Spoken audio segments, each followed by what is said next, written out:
J'ai mis de côté un bac de pain blanc, tout simplement. Ok. Donc voilà les pâtes quand elles ont commencé à fermenter, tu vois qu'elles commencent à buller, etc. Ouais. Donc ça, on va la diviser.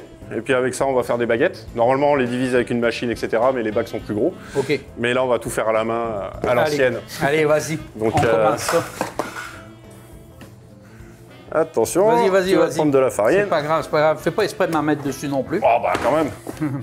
Tu te rappelleras du métier.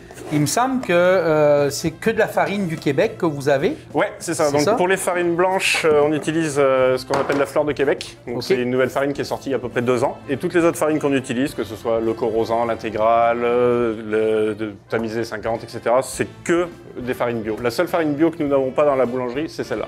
Ok. C'est vraiment la seule. D'accord. Donc là, on va couper nos baguettes.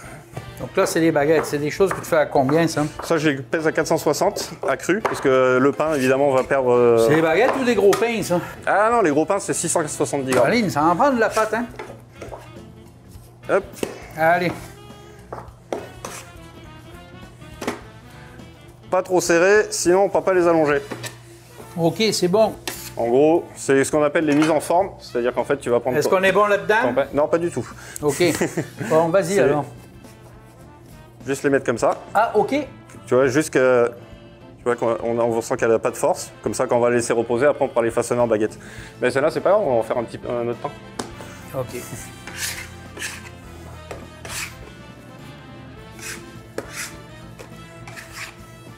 De même? Pas plus? Parfait. Eh. L'histoire des Trois Galopins, comment ça a démarré? Bah, l'histoire, c'est... Moi, j'étais déjà au Québec depuis quasiment 18 ans. Et puis, je travaillais en boulangerie déjà depuis plus d'une quinzaine d'années. Et j'ai décidé d'ouvrir ma boulangerie en même temps que lui avait décidé de venir au Québec pour s'installer. Et donc, en fait, ce qu'on a fait tout simplement, c'est qu'on s'est associés ensemble et on s'est dit, on ouvre une boulangerie. Et on s'est dit, en cherchant un peu partout, que Saint-Eustache, il n'y en avait pas. Donc, on en a profité. Et puis, quand on est arrivé ici, c'est vrai qu'on est tombé amoureux du local. Et on s'est dit, on se lance ici. Et c'est comme ça que tout est parti en 2018. Et puis toi, Fred, ton rôle dans l'équipe, dans votre association, c'est quoi? Alors, la liste est longue. Bon, explique-moi ta journée, si tu préfères. C'est encore plus long. Laisse les enfants. Là. Je m'occupe de toute la gestion, livraison, facturation, tout ça qui peut décharger William, qui lui s'occupe de tout ce qui est la production. Je rencontre les clients, je démarche, on fait les prix ensemble, mais tout ce qui est un peu plus administratif, c'est moi. Donc, vous complétez l'un et l'autre. Un sur le plancher, l'autre dans les bureaux. La créativité, puis ce qui a fait ce que les Trois Galopins sont démarqués des autres, c'est quoi? Je pense déjà qu'on est en 100% artisanat, c'est-à-dire qu'on fabrique tout de A à Z. On part vraiment des matières premières brutes et puis que ce soit les croissants, que tout ce qui est viennoiserie, tout est fait maison, le pain, tout est fait maison. Même nos mélanges qu'on met dans nos pains, on les fait nous-mêmes. On ne va pas acheter des mélanges directement tout faits. Donc je pense que ça y joue pas mal. On travaille beaucoup en fait en type d'artisanat français dans la méthode pour les faire, c'est-à-dire que nos pains, en fait, on ne va pas faire ce qu'on appelle du direct, c'est-à-dire que tu prépares tes pâtes et 3 ou 4 heures plus tard, c'est part en cuisson et puis le pain, à la fin de la journée, c'est une pierre. Donc nous, l'intérêt, c'est qu'on fait au minimum sur 12 heures de pousse dans les chambres qui sont derrière, là. Et puis tous nos pains aussi, c'est qu'on les fait avec du levain. Donc ça, c'est un énorme atout en plus, que ce soit pour sa conservation, pour son goût, etc. Et ça, c'est pareil, c'est pas des choses qu'on retrouve partout non plus. Le vin, je sais que ça se nourrit, hein? Tous les jours. C'est ça? Ouais, même quand on part en vacances, il faut le prendre avec nous. OK. C'est vrai en plus. Non, mais je veux dire, vous le nourrissez, mais quand toi, tu mets des farines, est-ce que tu mets des farines plus riches, plus... En fait, moi, je fais un mélange de farine blanche et de tamisé 50 et parfois d'un peu d'intégrale si j'ai envie de lui redonner un petit coup de peps. Ouais. Et en fait, c'est ça, c'est tous les jours, en fait, en fonction du niveau qui nous reste, on va recalculer combien il faut qu'on puisse faire pour la production du lendemain. Ouais. Et c'est ça, c'est un mélange eau et de base de farine de seigle Et puis là, maintenant, on le nourrit toujours que farine blanche parce qu'il faut te mettre un peu de la quantité. Mais l'impératif, c'est de mettre justement une farine bio à l'intérieur. OK. Le levain, je pense que ça mange plus le gluten dans le pain. C'est ça, oui, ça se nourrit du gluten, ça dégrade le gluten, ce qui fait qu'en fait, le pain a moins d'apport de gluten à l'intérieur. Ce qui fait que pour les gens qui sont intolérants, c'est un peu plus permissif. Par contre, c'est sûr que pour quelqu'un qui est cœliaque, c'est... Oui, tu n'y arriveras pas. On ne te touche pas à ça, quoi. Ouais. Bon, celui-là, là, il a du mal. Là. Oh. J'ai les mains qui collent. Est-ce que les gens, quand ils sont à du pain traditionnel ou ils consomment plus de pain Le pain blanc, ça reste le pain courant que les gens prennent beaucoup dans la journée. Mais après, en ananas, c'est vraiment justement vouloir le pain multigrain, par exemple, ou le pain au corrosant, ce qu'on appelle le camus. Parce que ceux-là, c'est des pains qui ont un meilleur bienfait au niveau de la santé. Vous faites aussi, je sais, des pains de campagne, des pains ronds. Hein, oui, ça c'est à base de farine de seigle. C'est une farine, le seigle? Oui. Plus complète, je pense, non? C'est ça? C'est pas vraiment la question de qu'elle est plus complète. Les farines complètes, ce serait vraiment par exemple l'intégrale. OK. Ça, c'est vraiment la farine où dedans, il y a le son, il y a l'enveloppe, il y a tout qui est à l'intérieur. OK. Et puis après, plus ils vont les dégrader, comme par exemple sur de la tamisée 50, ce genre de choses, c'est là où on va commencer à enlever certaines choses à l'intérieur pour au final arriver sur des farines blanches qui, elles, par contre, nous, on utilise des non traités, mais il y en a qui peuvent être traitées aussi.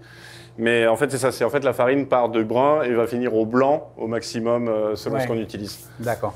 Donc dans celle-là, c'est pour ça que dans les farines blanches, ils enlèvent vraiment tout ce qui est le son, etc. Et nous, dans notre pain courant blanc, on rajoute de la tamisée 50 en plus à l'intérieur, justement pour en ramener un petit peu. D'accord. Et aussi pour lui donner un peu plus de corps, un peu plus de force. Je suppose que les secrets sont gardés dans un coffre ici, hein, il me semble, un peu à connaître les deux. C'est ça, on va les prendre, on va les poser sur les cabarets, on va les mettre là-dedans et on va les laisser poser, que ça puisse relâcher un petit peu, etc. Et après, d'ici une trentaine de minutes, on va commencer le façonnage. Je sais que vous faites beaucoup de pain pour des gens à l'extérieur. Ouais. Du pain personnalisé, je pense. Hein? En fait, pour beaucoup, on utilise leurs propres produits. C'est-à-dire que nous, on part sur les bases de nos pains. Oui. Et puis, en fait, on en développe selon les produits qu'ils veulent faire. Comme par exemple, justement, on a la microbrasserie de la Noire et Blanche. Tous leurs burgers sont faits ici, mais avec leur propre bière.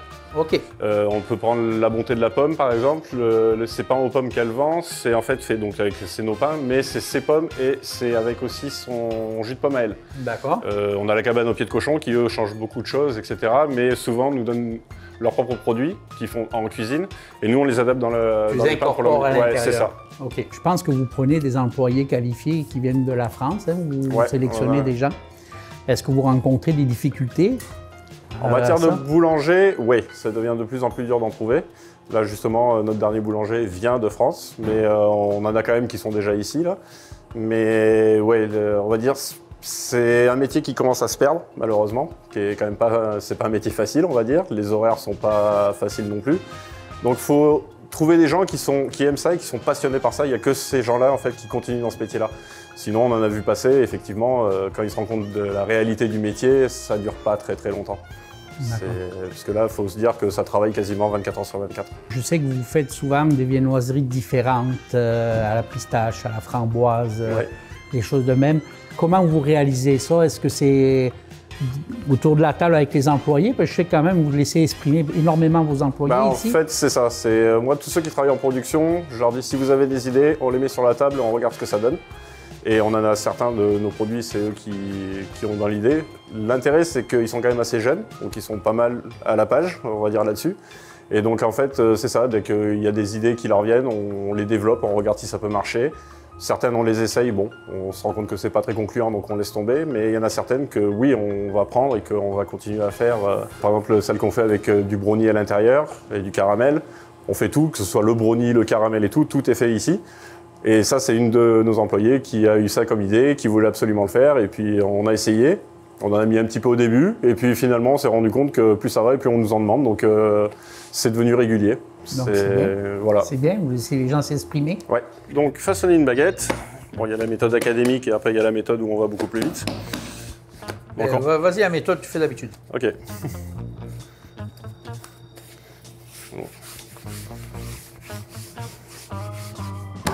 Et voilà, et là, tu as une baguette. Tu la tapes et tout, hein? C'est quand tu as des grosses bulles. Parce que sinon, tu te retrouves avec des bulles, c'est pas Allez. Donc dans l'autre sens, Comme ça? toujours. OK. Et là, l'idée, c'est d'arriver à les plier sans trop la dégazer. Comme pour ça. garder l'alvéolage à l'intérieur. Ouais. Comme ça. Encore une fois, si possible. Comme ça. Puis là, C'est là que la magie opère. c'est là où la magie opère.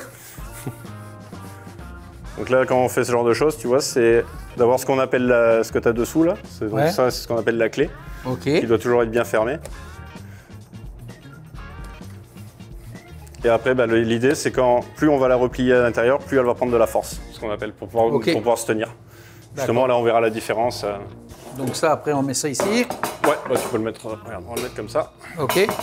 On va mettre un peu de farine de riz dessus pour pas que ça colle. Et les baguettes, on les met par 5 là-dessus. OK, fini de façonner la mienne, non? Elle n'est pas si pire? Oh, si, elle est pire, mais Elle est pire. c'est un peu difficile de la rattraper là. OK, dis que j'ai fait une connerie. Allez, la prochaine, je vais te la faire comme il faut. T'apprends. À l'époque, quand j'étais à Domingo, là, Ouais. ben lui, il y avait une machine qui faisait ça. On en a une, mais on s'en sert jamais.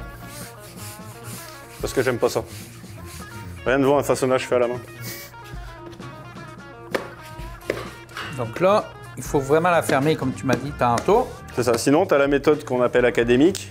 C'est-à-dire que tu vas te mettre... tu la replies d'abord en bas. Oui. Et après, derrière, en fait, tu fais ça. Tu refermes et avec la paume de ta main, tu soudes la baguette. Faut que je l'ai pas tapé, hein? Bah, ça dépend s'il y a besoin. Le plus dur quand on façonne une baguette, c'est d'avoir l'uniformité entre les deux. Toi, là, elle est entre plus les deux. vilaine qu'avant. Elle est plus belle que l'autre, quand même. Ouais. Il y a de l'évolution. Évolution. On va essayer de lui faire de redonner une forme. Hop. 4.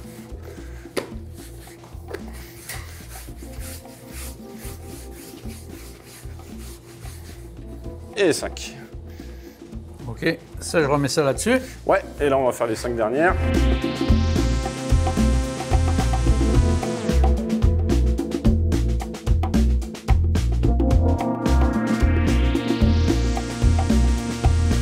Dans le métier dans la boulangerie, ce qu'on dit beaucoup, c'est le toucher, c'est le plus important.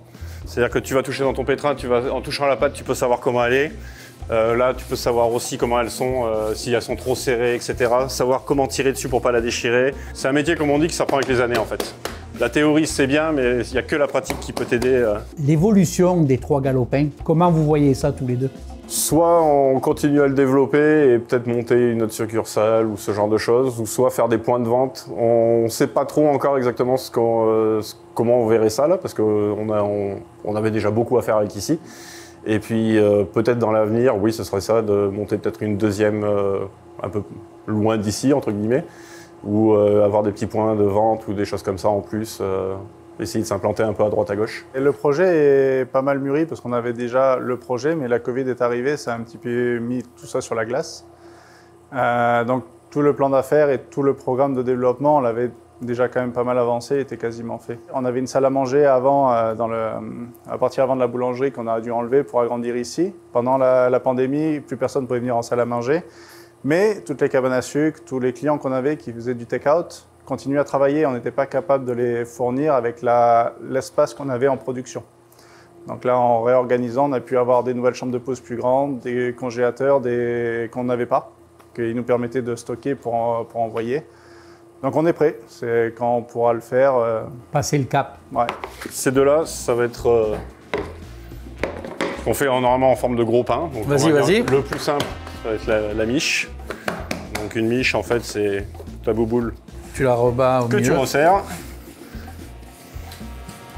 Un peu style quand tu formes pour les boules à pizza, hein? Ouais, c'est exactement pareil. Et tu vois, quand tu as par exemple des choses comme ça, bah, c'est justement ça que tu vas lui faire dodo. Et après, tu le mets à l'envers dedans. À l'envers. Toujours à l'envers, parce que comme ça, quand on va la remettre sur le tapis, on va faire ça. OK. Et celui-là, ce qu'on appelle donc les formes belges. En fait, ça, c'est vraiment les formes avec les côtés pointus. Et voilà. Et lui, pareil, tu le mets à l'envers. Et on va les laisser pousser tranquillement. Allez. Comment tu vois l'avenir de l'artisanat, de la boulangerie? Et c'est compliqué. En fait, ça vient de la clientèle. Si la clientèle continue à vouloir avoir des bons produits, des vrais produits d'artisanat, on peut continuer. Le problème qu'il y a, c'est que maintenant, il y a beaucoup de la concurrence en industriel, qui en soi est vraiment pas de la bonne qualité pour pas mal de produits. Pas tout, hein, évidemment, il y a quand même des bons trucs, mais beaucoup de gens ne voient pas la différence et tout ce qu'ils vont les regarder, c'est uniquement le prix. Faut comprendre que nous, en tant qu'artisans, on ne peut pas avoir le même prix qu'un industriel et ça, des fois, les gens ne le comprennent pas. Donc on espère que ça continue avec le soutien de beaucoup en local et que ça ne dérive pas encore plus sur des industriels, des choses comme ça. Donc si ça continue comme ça peut se maintenir, mais il ne faudrait pas que ça aille beaucoup plus loin sur l'industriel. Le gros problème, il est là, en fait. On a façonné tout à l'heure les baguettes et tout. C'est ça. Donc le résultat final, il est là. Une fois que tu as la pousse qui est faite, etc., tu vas les mettre au four. Donc c'est là où tu te retrouves à devoir te faire tes coups de lame, où on a l'oreille qui va lever. Et en fait, ça fait partie des signes, on va dire, de qualité. Pareil, ne pas avoir trop de bulles sur le dessus et d'avoir un pain qui est quand même assez brillant, parce qu'évidemment, on envoie de la vapeur aussi dans le four pour que ça puisse pousser. Montre-moi l'intérieur pour voir le résultat. Que donne une idée. Ça, on pourra se faire des sandwichs après derrière.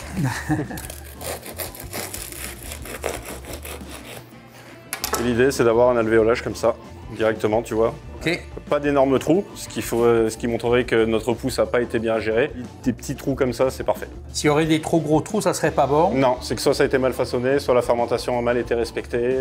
D'accord. Il peut y avoir beaucoup de choses. Et puis l'intérêt aussi d'un pain de qualité, c'est que tu vois que la couleur de la mie, elle est crème, elle n'est pas toute blanche. Ok. C'est là où on voit une différence avec du pain, par exemple, fabriqué en direct ou qu'on a laissé reposer pendant au minimum 12 heures. D'accord. C'était vraiment très agréable à découvrir, puis je pense que les gens vont aimer ça.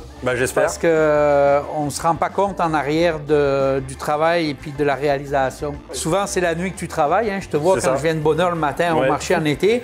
Donc, je vois que c'est allumé, donc je sais que tu travailles là, mais les gens ne te voient pas tout le temps. Quand eux, ils arrivent, toi, tu t'en vas. C'est ça, et puis la magie a déjà opéré dans la nuit. En fait, c'est ça, c'est que c'est nous qui dépendons du pain et c'est pas le pain qui dépend de nous. Bon, c'est-à-dire que s'il faut rester plus longtemps, on doit rester plus longtemps. Si ça va plus vite, il faut aller plus vite. Il faut savoir gérer comme ça. Bon. Merci beaucoup. Ça fait plaisir. Bye bye, au plaisir.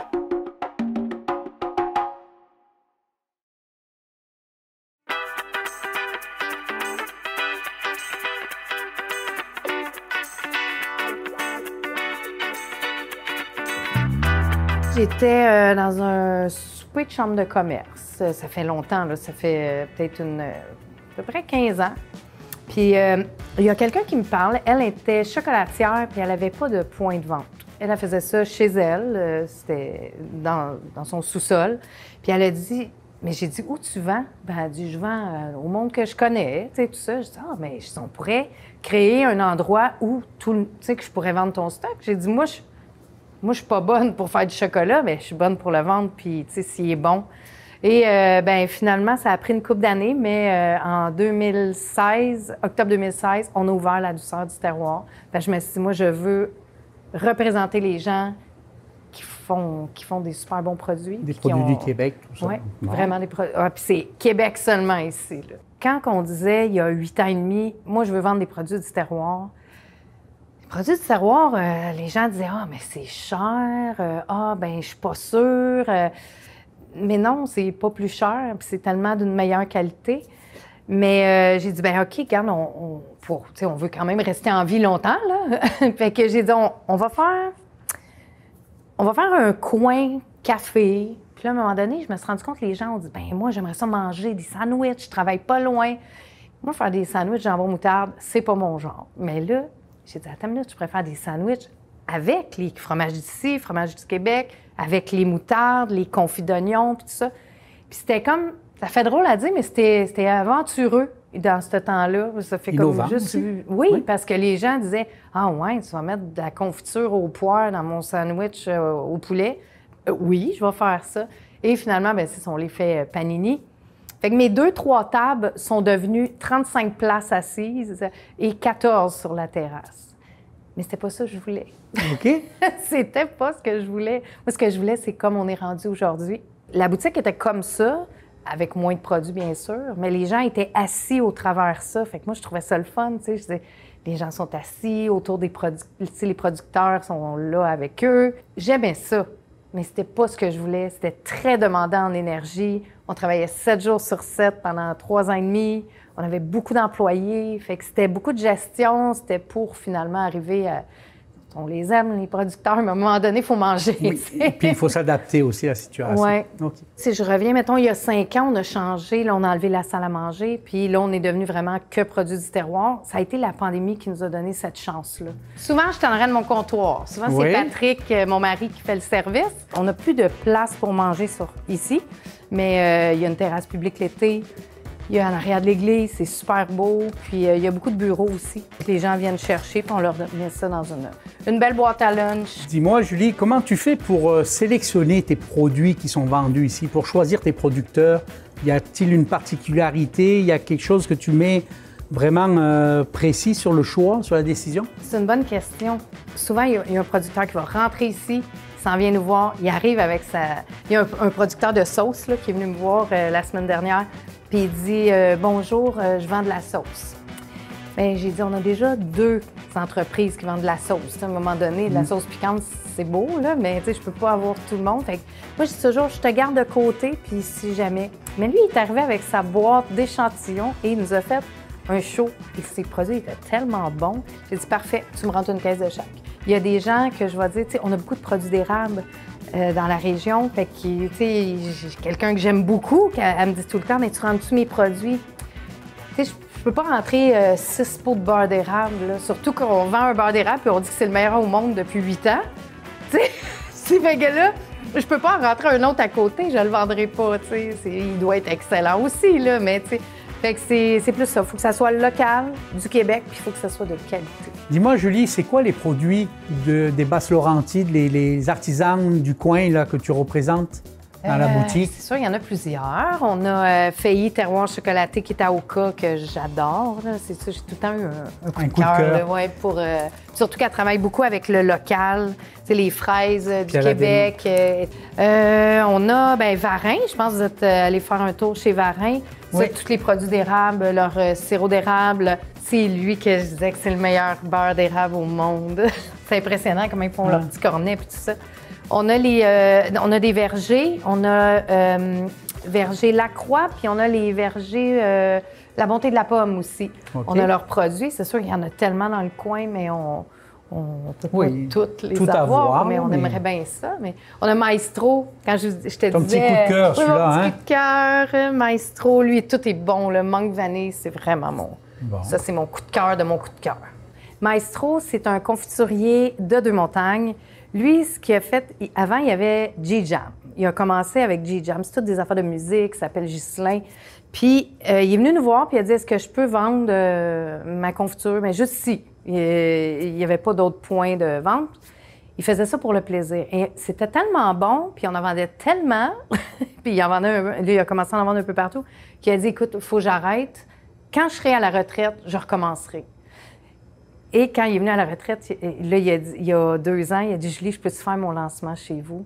On a refait le branding, on a tout, mais les recettes sont les mêmes. Écoute, je l'adore, il est dynamique, sa femme est dynamique. Lui, là, il est venu dans le temps des fêtes faire des dégustations.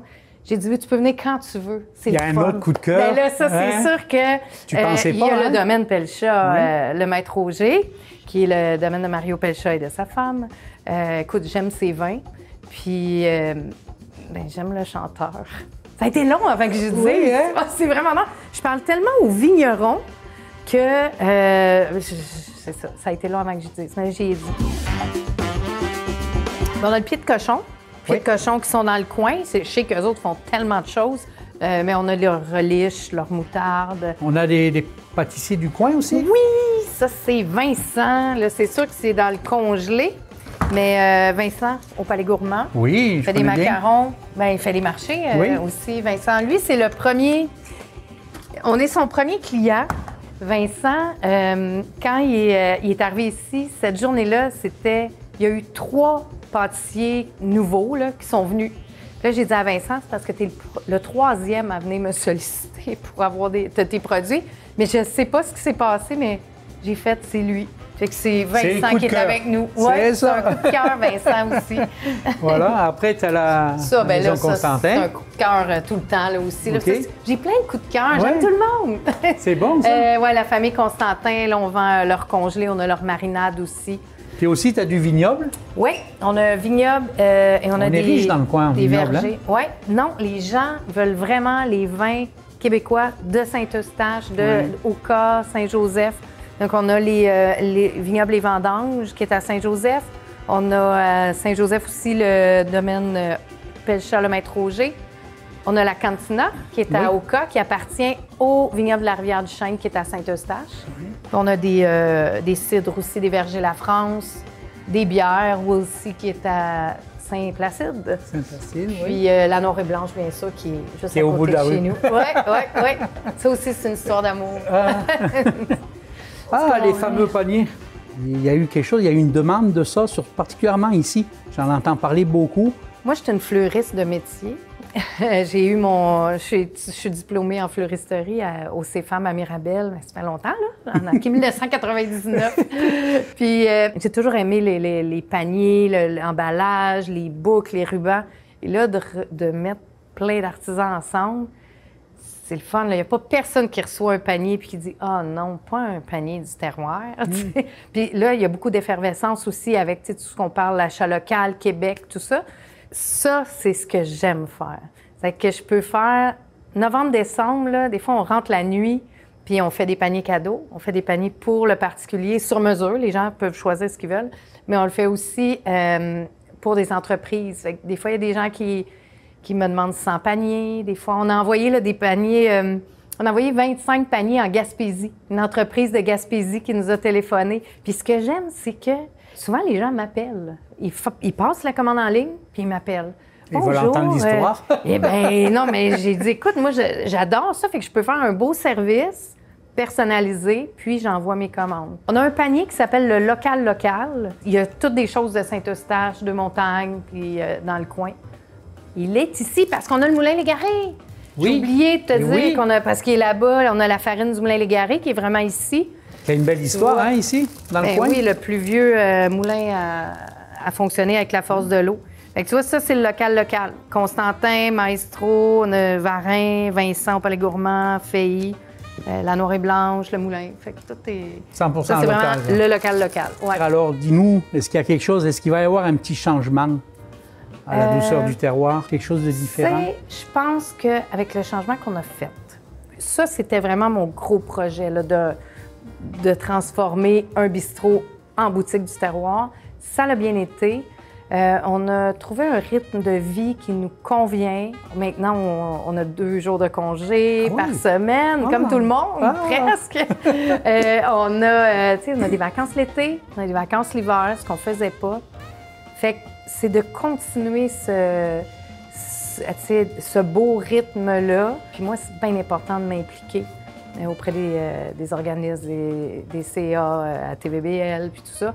Fait que je veux continuer ça. J'y tenais à venir te voir parce que je trouve que tu es représentatrice du produit québécois local. Et puis c'est l'image que moi je vois de toi. Puis je pense que je suis pas le seul. Ça me fait pleurer. Eh non! Allez! Merci.